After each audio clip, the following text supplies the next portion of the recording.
Hello friends, my dear friends, this is Ratna from Government Degree College, Bodhan. Today I am going to discuss the topic is liquid state, first year BSc Chemistry first semester syllabus. Uh, so this is Ratnam from DDC Bodhan, Associate Professor of Chemistry, online class. What are liquids? First of all, let us try to understand liquids. We already know that matter exists in three different states, that is solid state, liquid state, and gaseous state. And of course, the fourth state of matter is plasma, or which is not usually what not possible to exist all the time in everywhere. But in our day-to-day life, we generally come across three different states: solid state, and liquid state, and gaseous state. In that solid state means all the molecules generally have totally bound very tightly. They are bound together, and this is how we generally consider uh, this what solid state, where the molecules cannot move, and it is a very hard, like so many objects we handle with. So they are all solids. But whereas if you take the examples of liquids, the liquids generally they flow. They have the property of flowing. The molecules are loosely held, and of course they are having internal attractions, but they go on moving. So that is how there is some internal attractions, but not totally tight, not totally not movable. So it is not like solids, but it is movable type of attractions. So that is how liquids can flow. Molecules are having internal attractions. At the same time, they are loosely held. And third category is gases. Already we had but gases state in the first lesson of this syllabus. So gases molecules are totally free. They are totally far away from each other. They move rapidly. They move randomly. They can move constantly. So they have that Brownian motion is possible for what gases. But whereas for liquids, they don't have specific shape, but they have certain. This is something in between solids and gases. Here molecules are attached to each other. They have some intermolecular forces operating among them. At the same time, they are free to move on. So what type of forces generally are possibly exist in liquids, so that liquids have the kind of properties? These intermolecular forces, let us try to understand what are the intermolecular forces in liquids. Intermolecular forces means the forces which are operating between molecules. They are electrostatic in nature, and they also include van der Waals type of forces and hydrogen bonding type forces. So these are all intermolecular forces. For example, let us take most common intermolecular forces, what generally are there in liquids. So mainly dipole-dipole interactions. This is one type of intermolecular attraction. And London dispersion forces. This is another type of interaction. Next is hydrogen bonding. So London forces are nothing but van der Waals forces. Almost dipole moment is also type of van der Waals forces, but it's not perfectly van der Waals. Hydrogen bonding is something different. So these are some possible intermolecular attractions which start operating when we what mix up certain molecules together. So these all depend on the nature of the molecule, basically, because in every case dipole dipole interaction is not possible if there is no dipole at all. Similarly, hydrogen bonding is also not possible in every molecule. There are certain conditions for each type of what force to be in operation. Okay, let us take one by one whatever these. For example, dipole dipole interaction. What is this dipole dipole interaction? So dipole means, first we have to understand what is dipole. Dipole is whenever there is polarity in any molecule. Polarity means partially positive charge and negative charge if separated within the molecule, then that is called polarity. If one side is in the molecule, if one side is a positive charge and another side is negative charge, then it may be complete charge, it may be a partial charge. We can call it as dipole. So that is called polarity. So whenever there is a polarity, then that is having, that is called dipole. So due to this dipole, it is the same molecule. It is having positive charge and it attracts the negative charge of the same other molecule, which is a neighbor to it. So this is how molecules, due to dipole nature, due to the polarity of the polarity nature of the molecule, they exist electrostatic attractions between one molecule and other molecule. Of course, the attractions are between positive charge and negative charges. So positive negative ends of the molecules, they, if they have permanent dipoles, then the dipole moments will lead to attraction electrostatic attractions, and this type of interaction is called dipole-dipole interaction. Let's see this example. For example, HCl is the hydrochloric acid. We know HCl, HF, and we have so many other HI. So it's easily we can understand this what hydrohalogens. We can clearly understand this dipole-dipole interaction here. HCl very clearly H plus and Cl minus. It is not partial. It is almost all. It is ionic bond. So chloride is negatively charged and hydrogen is positively charged. And you see this. So this negative charged chloride is having electrostatic attraction with the H plus of the other HCl. This is second HCl. This is first HCl. So in first HCl, the Cl minus is there. In second HCl, H plus is there. So the Cl minus H plus. There is an a dipole. That is negative charge, positive charge. This is electrostatic attraction. So this is what we call as dipole-dipole interaction, because this is one dipole. See this. This is one dipole. HCl is one dipole. This is again HCl, another dipole. There is a permanent dipole, and due to this dipole-dipole, this positive charge of one dipole, negative charge of another dipole attract each other. That is how the dipole-dipole interaction is operating. So you can also understand this example like a HF or any HI or whatever it is. So this is what we call as dipole-dipole interaction. And Landon dispersion forces. This is something like different. It is a induced type of dipole. We consider here is induced.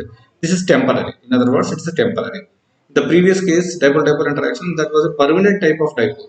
But here it is not a permanent dipole. Here, in larger atoms, generally they tend to be more polarizable. Due to that polarized nature, some kind of dipole is induced. Induced means generated. Temporarily, some dipole is generated, and that temporarily generated dipole attractions leads to Landon dispersion forces. This is something we can easily understand that in the previous case it is a permanent dipole. In this case, it is a temporary dipole. So simply you can understand like that. So it is instantaneous dipole moments in polar and non-polar molecules as a result of short-lived fluctuations of electron charge distribution. So this is the main point. Here, actually, there is no dipole at all. But the movement of the electrons or the distribution of electron cloud, if it is on one side, then partially, temporarily, and of course partially, it gets some negative charge on one side, and that kind of negative charge becomes a temporary dipole, and that temporary dipole attracts the neighboring other molecule. This is what we call as a Landon type of dispersion forces. Let us take one example here. You see, this is a helium atom. Here, for this helium, this left side, you see this? This is protons in the nucleus and two electrons are revolving around. If the two electrons are on opposite to each other, then you can't have any kind of dipole here. But here, in this case, helium 2, the two electrons are on one side.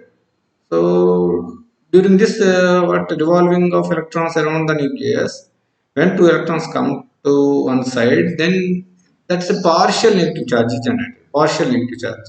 This is a temporarily that because movement of electron is very short and very quickly it will move. So within that time, it generates a kind of partial negative charge, that leads to electrostatic attraction between negative charge of the second helium and the nucleus of the first helium. So this is highly temporary and very weak, in fact. So this is how we understand London dispersion forces. Now, the most important and most valid bond and most explanatory bond is hydrogen bond. So let us try to understand what is hydrogen bonding first. The most best application and best example of hydrogen bonding is water itself. Why water is in liquid form? The reason is because of hydrogen bonding. What is this hydrogen bonding? It is a weak electrostatic attraction between hydrogen and highly electronegative atom. It is a weak electrostatic attraction between hydrogen and electronegative atom. What electronegative atoms? Fluorine, oxygen, nitrogen. So you see here, these are the electronegative atoms, fluorine, oxygen, nitrogen. So the attraction between hydrogen and fluorine or oxygen or nitrogen will lead to a kind of bond called hydrogen bonding. It is not a true bond. It's not absolutely true bond. It is when they come very near to each other because of the shape of the molecule. If there is a possibility of nearing, if it is intramolecular, hydrogen bonding is two types. It can be within the molecule or it can be between one molecule to other molecule. If it is one molecule to other molecule, it is called intermolecular forces. Here in particularly, right now in liquids, most of the cases we have intermolecular forces, intermolecular hydrogen bonding. So intermolecular hydrogen bonding is one molecule is having hydrogen and another molecule is having either fluorine, oxygen or nitrogen.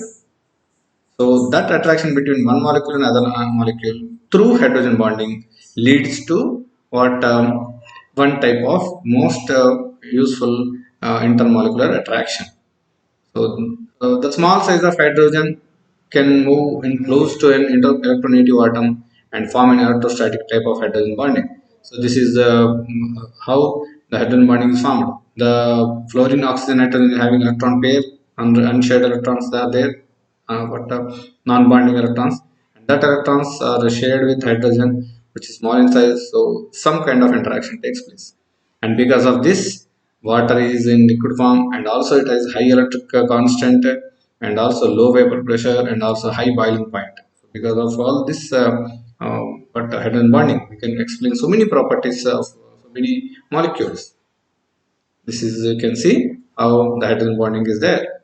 So H2O molecule, you see, so this is H2O. H2O is, this is hydrogen, and another H2O, this second H2O molecule, and this is oxygen. You know, so oxygen when comes near to hydrogen, then there comes there is a electrostatic attraction is generated, and this weak bond dotted line is showing hydrogen bonding. Similarly, this oxygen can also form simultaneously with another hydrogen, another H bond. So this is third H2O molecule. So each oxygen of a H2O can have two hydrogen bondings at a time. Similarly, each hydrogen can have what hydrogen bonding with other oxygen atom. So this is how internally all molecules, one molecule is attached to other molecule. It cannot be separated. That's why they are in liquid form. So why H2O is in liquid? Why ammonia is in liquid form? So the reason is hydrogen bonding, that which we cannot explain to other molecules in the same group. Now, our main topic is liquids. So, what are these liquids? And let us try to understand. But before we understand liquids, let us closely share the differences among liquid, solid, and of course gas. These are the three states what we were thinking. So already we know that we very well know the difference between solid, liquid, gas. But let us go into precisely solids. The properties. Let us check the properties because there are some properties are given like they are rigid. Solids or liquids are not rigid. Gases are not rigid. They are fixed shape, but liquids don't have fixed shape. Gases also don't have fixed shape. Fixed volume is there for solids. For liquids, fixed volume is there. For gases, no fixed value. So some properties are given in this, but let us take the detailed what differences between solids, liquids, and gases. Structurally, we know. volume, when we take the volume, solids have definite volume, because the molecules cannot move. Diffusion is also not possible. Whereas liquids, the volume is, of course, it is the same, but if you hit, slight volume will be increasing, which is not considerable because the force of attractions are weak here also. But still, the can move, but they cannot be separated simply. Still, they are in attracting each other, so it is a kind of whereas gases, they don't have specific value because they don't have any attractional forces, so they are totally away from each other. Diffusion is possible for gases only very strongly. For liquids also diffusion is possible, but to limited extent. Whereas for solids it is very difficult, but they can diffuse into liquids. That means solubility. We can generally, whenever some solids we take, they are soluble in liquids, so that is also one kind of diffusion. Compressibility, if you take compressibility, solids, liquids compression is very very hard, we can't compress it further, but whereas gases can be compressed very perfectly, high compressibility is possible. Rigidity or fluidity, they are very rigid solids, okay, and they can't flow, whereas here liquids are not rigid but they can flow easily, whereas the gases no rigidity and they are totally free to move. Density for solids it is very high, for liquids it is moderate, whereas for gases it is very low because the volumes, density is nothing but volume with respect to mass. So for a given mass, solids have very less value. That's why its density is very high. Liquids have more or less one, moderate. That's the reason. Whereas gases, small mass is dispersed into a large volume. That's why volume is very high, mass is very low. Therefore, density is very low. Shape, solids have specific shape. They don't change its shape based on the circumstances, but it is specific shape. Definite shapes are there. Whereas liquids, it depends on the container. Whatever the container you take, the shape is will be changed. For gases, irrespective of container, gases have totally no shape at all. The kinetic energy is least energy. Kinetic energy of the particles at a given temperature is least energy because they don't move at all. Whereas liquids, they are moving. That's why they have kinetic energy more than solids. Whereas if gases take kinetic energy is very high because they are moving randomly and constantly they are moving. Then the space, if you take the molecular space in between the molecules, it is very less in solids. It is of course very less in liquids also. Whereas for gases it is very very high. Now the forces of attraction among the molecules. If you take force of attraction, it is very strong in solids. It is of course not that much strong in liquids, but still the attractions are there. Whereas gases don't have any force of attraction. Intermolecular forces are different, they have what metallic forces operating. Um, Here in liquids, that intermolecular forces are to some extent like dipoles, hydrogen bonding, all such things. Whereas for gases, there is no internal molecular attractions at all. So arrangement of molecules is having a specific shape and dimensions. So geometry is fixed, whereas liquids don't have specific geometry. But whereas gases, they do not have any at all. So they are loosely packed. The liquids are loosely packed when compared to solids. They can slide. So most important difference between solids and liquids: liquids can slide, molecules can slide, and they moving more quickly than those in the solids. Can briefly overcome attractive forces because they can move on. Solids cannot move at all. Okay, now let us take two important properties of this liquid state. These are the very important properties. We can expect surface tension and viscosity. Let us try to understand what is surface tension. Surface tension is the tendency of fluid surfaces to shrink into the minimum surface area possible. It is the tendency of a liquid surface. That means the upper layer of the liquid wants to shrink or wants to minimize the surface area as much as possible. It doesn't want to spread. The point is, it doesn't want to spread. That means the upper layer of any liquid doesn't want to spread further. Why?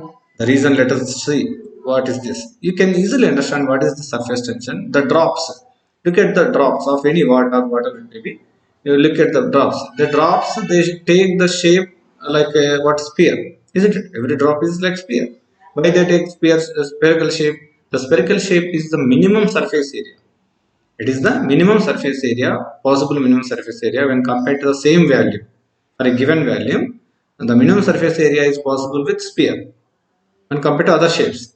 So that is the reason why they want always to have minimum surface area. Why they want minimum surface area? What is the reason? The reason is that here also so let us first try to understand the definition. Surface tension is defined as the tension of the surface film. That is the surface liquid, surface molecules are feeling a tension which is caused by the attraction of the particle in the surface layer by the bulk of the liquid, which tends to minimize surface area. So the inside molecules are attracting the surface molecule, isn't it? You see this, you can understand this surface tension. You see, this is the molecule inside the water. Here also is inside. Now this is on the surface area. This molecule is on the surface. Now see here, when the water molecule is inside the water, then it is being attracted equally by other surrounding molecule. So the net force of attraction is zero. Whereas if you take any molecule on the surface, it is not having molecules on the above side. That is on the top side, it won't be having any molecule, but on bottom side, it has molecules like this. So what is happening? These are only attracting. From this side, there is no attraction. So this molecule wants to go down. So the net force, see here, the net force is red line, it is given.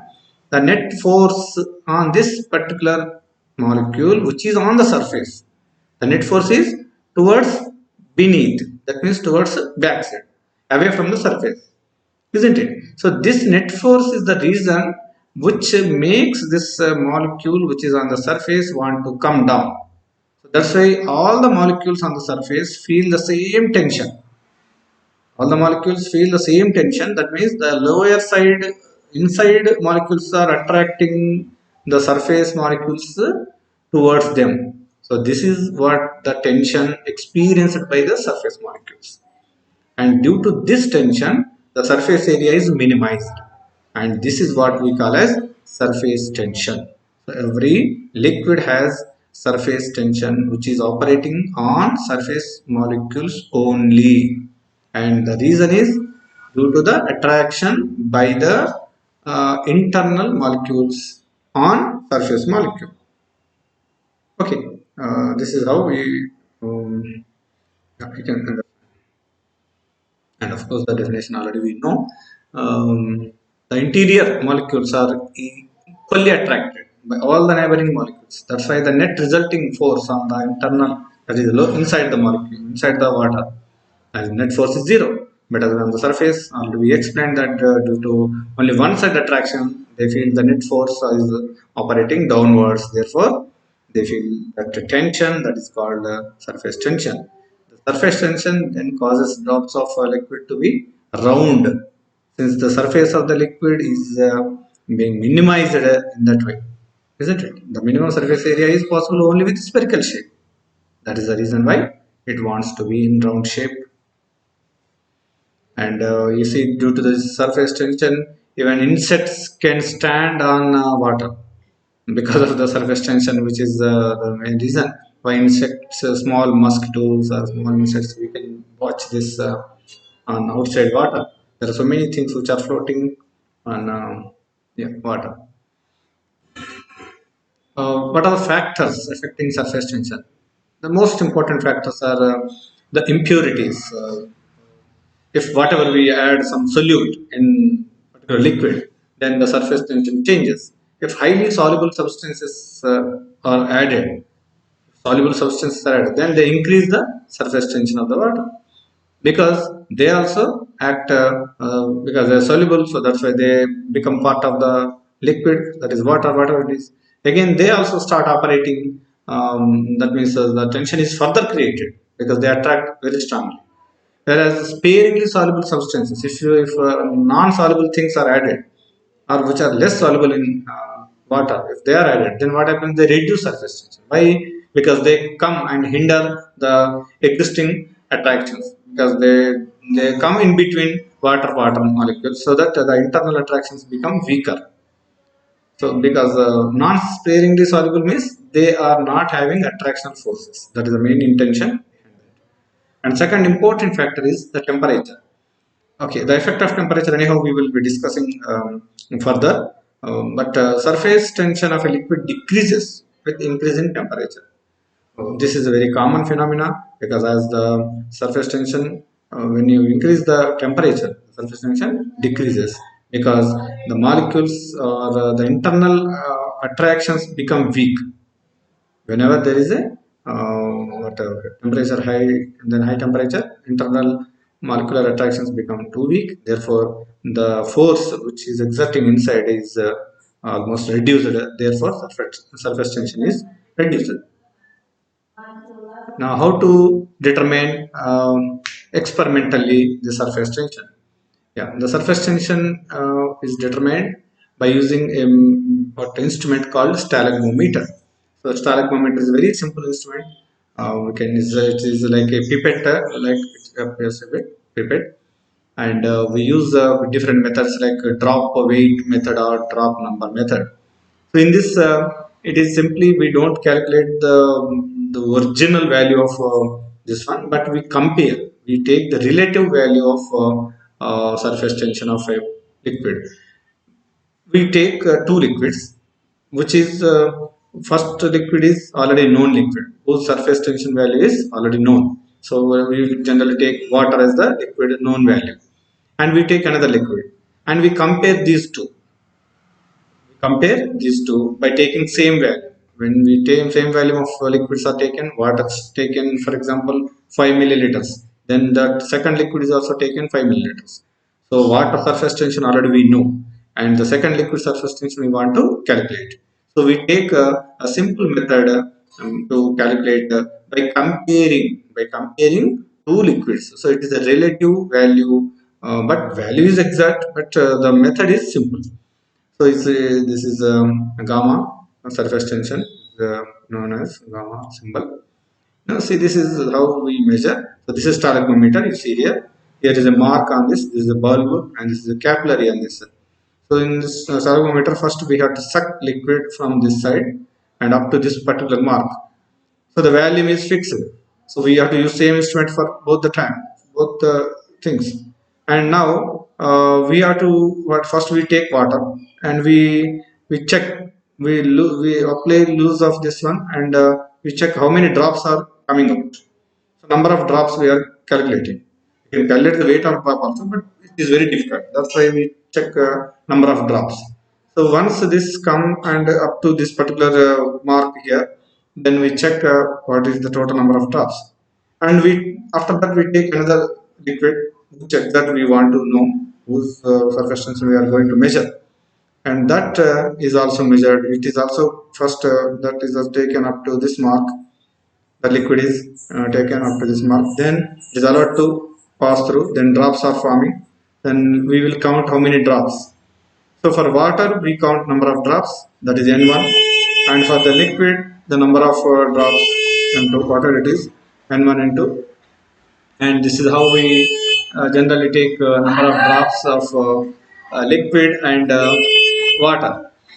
And the simple way of giving this formula is gamma 1 by gamma 2. That is the first liquid surface tension by second liquid surface tension is given as n2 rho 1 by n1 rho 2. It is simple. So surface tension depends on the number of what this it is independent. It is inversely proportional number of drops, because if the surface tension is more, number of drops will be less. If surface tension is less, number of drops will be more. So that is the main idea. So this is how they are inversely proportional to number of drops, whereas they are directly proportional to the density of the liquid. So we here the rho 1, rho 2 are densities. So the density is directly proportional, whereas number of drops is inversely proportional. Here what is happening? Gamma 1 by gamma 2 is taken as n2 rho 1 by n1 rho 2. So this is the formula what we use. So simply this is how. So these are the three data we know. N2 n1 we calculate from using stalagmometer, and rho 1 rho 2 is already taken from the liquids, because rho 1 of the water we know, rho 2 of the liquid is we know on the what from the tables we take, and gamma 1, that is the water surface tension also we know, so we can calculate gamma 2 because all the values already we know, so we can easily calculate gamma 2 by using this method. So this is what and how we measure uh, surface tension by using stalagmometer. Now, second important property is viscosity. This is what we generally consider viscosity.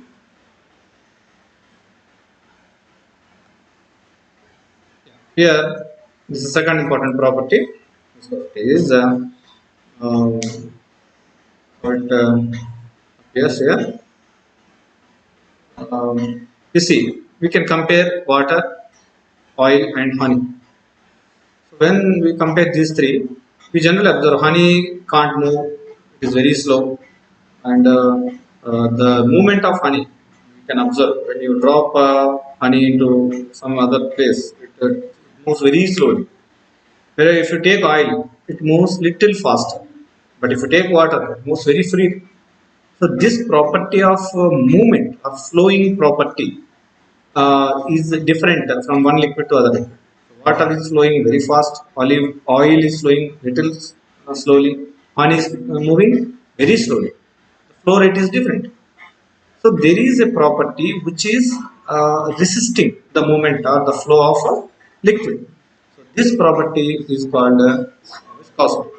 Viscosity is defined as the property of a fluid which offers resistance to the movement of one layer of fluid over another adjacent layer of the liquid.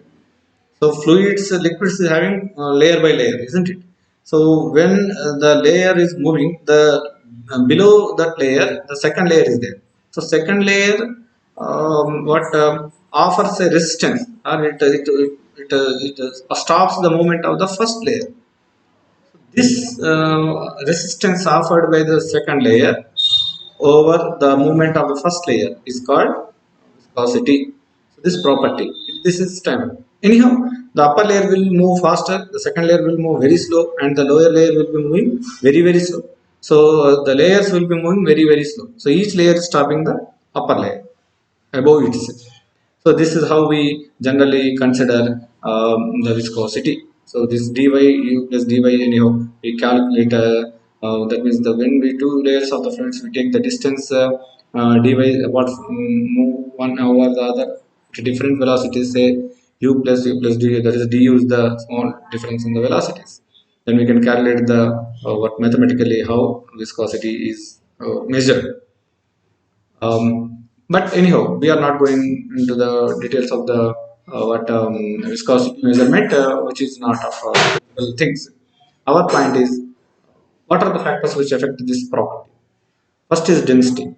Viscosity of the liquids varies directly with its density, because if density is more, viscosity is more. Higher dense molecules, what liquids generally have higher viscosity. Honey is the best example. Its density is very high. It weighs very high. For a lower volume, it weighs very high, and its movement is also very less. And second most important is temperature. It is, of course, this also we will discuss further. The temperature is one important factor which reduces viscosity. With the increasing temperature, viscosity is reduced, because we know that when temperature is increased, the kinetic energy of the molecules increases. Therefore, the molecules' internal attractions become weak. So intermolecular attractions are not there. Therefore, one layer, the upper layer and second layer become detached to each other, so that they can move. They are separable. And then another is concentration of the solute. That means if you add anything to that, then based on the concentration of the solute what we take, it is also direct proportional to the concentration. That means if you take more solute, then viscosity will be further affected, and if you take less solute, then viscosity will be less. This is what some factors which are affecting viscosity. Now, how to measure viscosity? By using Ostwald viscometer. So this is Ostwald's viscometer. Here it is a U type U shape like. Here on the right side you can see it is having two bulbs here, bulb A, bulb B. But bulb B is very very important because on this side there is an arrow below this bulb. There is an arrow capillary. There is a narrow capillary through which the liquid will be flowing. So first of all, we have to take here there is a upper mark and there is a lower mark for bulb 2.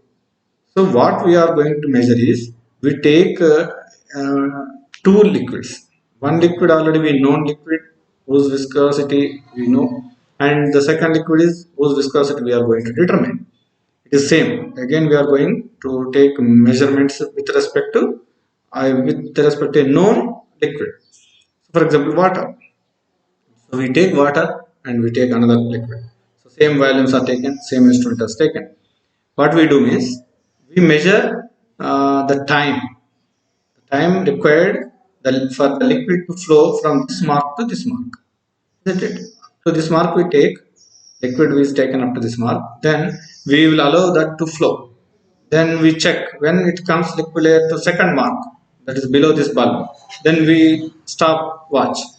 Then we measure the time for the running of liquid from this mark to this mark. So we are calculating the time. That's it. So that is the only method. How do we use this method? Already we been explaining this. So this narrow tube is the main thing which determines the viscosity of the liquids. Okay, these two marks are very, very important. So we take the relative values of one liquid with other liquid.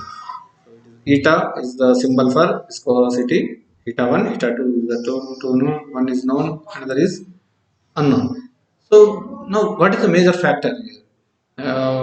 The eta value, that is this viscosity depends on what it determines the time.